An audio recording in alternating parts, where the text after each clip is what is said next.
Bonjour, c'est Matt. Je suis garé pas très loin de chez moi. En fait, je rentrais du travail et puis j'avais promis de faire cette vidéo pour répondre à euh, notamment une personne qui m'a posé une question hier très précise. Mais en fait, cette question revient souvent. C'est des personnes qui ont suivi la formation euh, fixer et atteindre ses objectifs selon les principes bibliques. Ouais, je sais, c'est un peu long comme nom, mais donc cette formation, vous pouvez la retrouver sur entrepreneurchrétien.com. C'est facile, à la page d'accueil, vous avez un lien, toutes les formations, vous pouvez retrouver ça. Et en fait, il y a plusieurs personnes qui se sont arrêtées dès le premier module.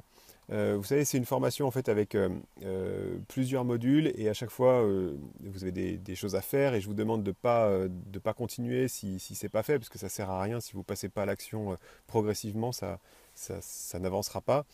Et du coup, j'ai des personnes qui m'ont appelé tout de suite ou qui m'ont contacté tout de suite en me disant mais là je suis dans le premier module et je suis bloqué. Alors le premier module, il traite justement de qu'est-ce qui est important pour vous, quels sont les 4 à 6 domaines les plus importants dans votre vie. Et pourquoi j'ai commencé par ça, c'est que euh, ça me paraît impossible que vous puissiez fixer des objectifs pour votre vie, même des objectifs relativement simples, si vous n'avez pas déjà identifié quels sont les domaines les plus importants pour vous. Et hier, j'ai eu une question vraiment encore plus spécifique avec des détails, avec une checklist d'ailleurs de domaines où concentrer son attention et tout. Donc j'ai vraiment eu envie de faire une réponse à cette personne, mais aussi un peu plus générale parce que ça revient souvent et ça fait plusieurs fois que j'explique des choses là-dessus. Alors, la question était donc les 4 à 6 domaines les plus importants pour vous. Et la personne hier m'envoie une liste de 7 points. Donc que je devrais faire attention à mon corps, à mes émotions, à mes relations, comment je dépense mon temps.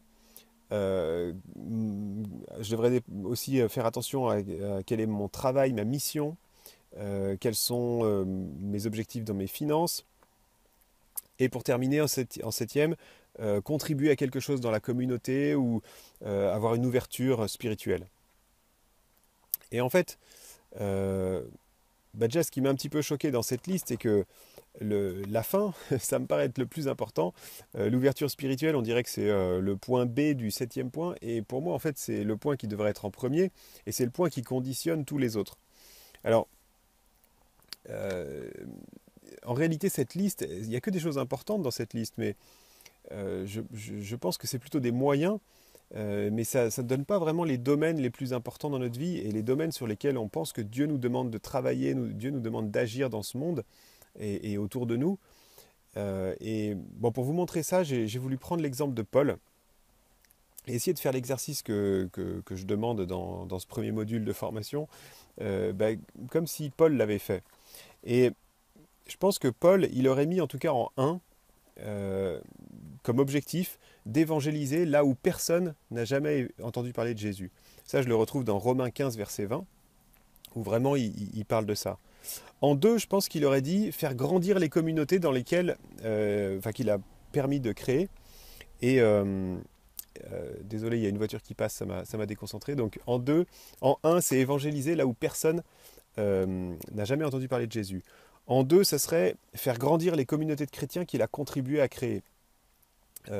Il parle souvent d'aller les visiter, de prier pour eux, il parle de leur progrès, il est vraiment désireux que ces personnes-là puissent faire des progrès, il est en souci de ça.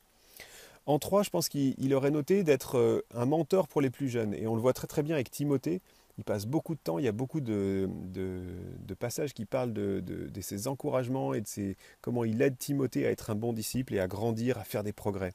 Donc aider les autres à faire des progrès, être un mentor. En 4, je pense qu'il aurait mis faire des progrès personnels lui-même. Il parle en fait en Philippiens 3, verset 13, il parle de tendre vers la perfection. Il dit qu'il n'y est pas arrivé encore, et bon, nous non plus, hein, si lui n'y était pas. Mais il parle vraiment de ça et de faire des progrès avec Jésus. Il dit aussi que c'est le Seigneur lui-même qui nous change de gloire en gloire et que, évidemment, on sera parfait quand on sera auprès de lui, quand on sera totalement renouvelé. Mais c'est déjà un objectif pour notre vie sur cette terre. Et je pense qu'en 5, il aurait pu marquer de n'être à charge de personne.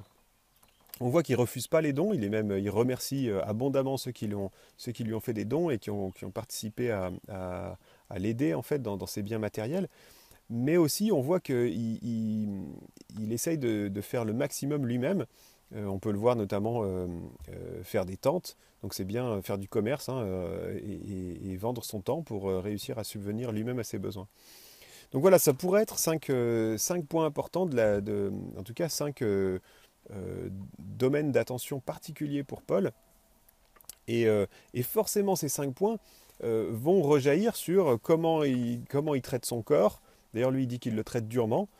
Comment il gère ses émotions, ses pensées, comment il gère ses relations, comment il les choisit, comment il dépense son temps, etc. Donc je pense que c'est un bon exemple. Alors vous pouvez tous faire cet exercice pour vous-même, évidemment, parce qu'on n'est pas tous Paul.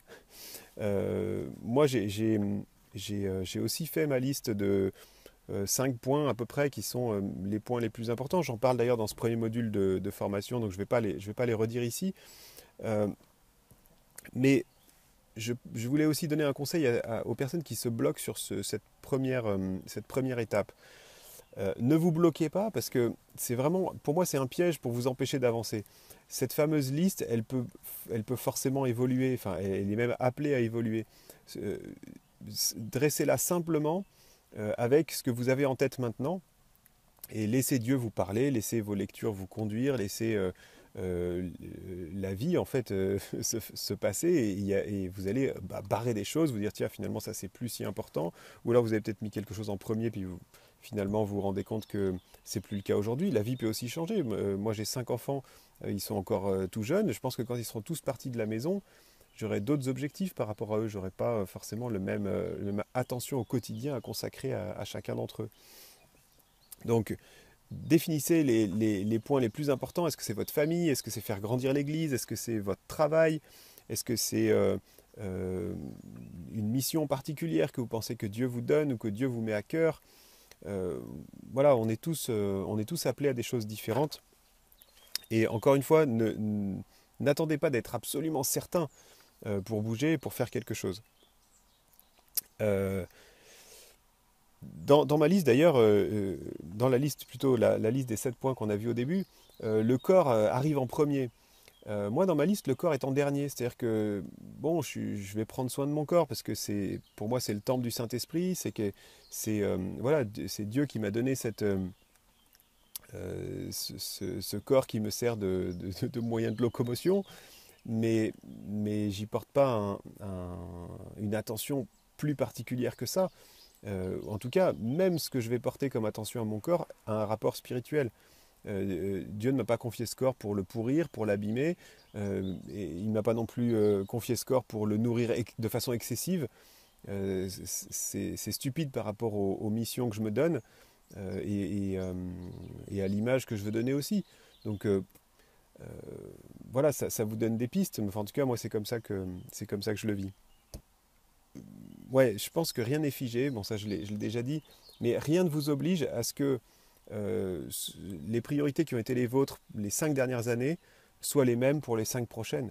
Je veux dire ça, évidemment vous ne pouvez pas changer aujourd'hui qu'est-ce qui va se passer dans 5 ans, mais vous pouvez changer aujourd'hui la façon dont vous envisagez vos priorités, mais dès demain matin. C'est-à-dire que ça, c'est vous passez la nuit en prière avec votre Bible et vous cherchez la volonté de Dieu et vous notez ce que vous pensez être le plus important. Et dès demain matin, c'est fait et ça part sur des rails complètement différents que les 5 dernières années. Ça pose absolument aucun problème. On a cette capacité de recentrer notre attention sur quelque chose de complètement différent si on a compris et qu'on veut le faire. Voilà, je voulais simplement finir, vous dire que Dieu vous aide à identifier ce qui est vraiment important pour vous, pour votre vie, pour vous permettre de concentrer votre énergie, votre attention, votre temps, vos finances, vos talents, vos émotions, à travailler évidemment à la gloire de Dieu. Si on devait tout recentrer en un seul point, on dirait je veux travailler à la gloire de Dieu. Alors, il s'agit juste de trouver comment en 4, 5, 6 domaines vous déclineriez ça, et surtout mettez-le en relation avec quelque chose que vous avez compris de la parole, pour que ça ait un vrai poids spirituel, que ce soit quelque chose que vous pouvez prier tous les matins ou tous les soirs, ou les deux, c'est encore mieux, pour garder votre esprit attaché aux bonnes choses, aux choses les plus importantes. À bientôt.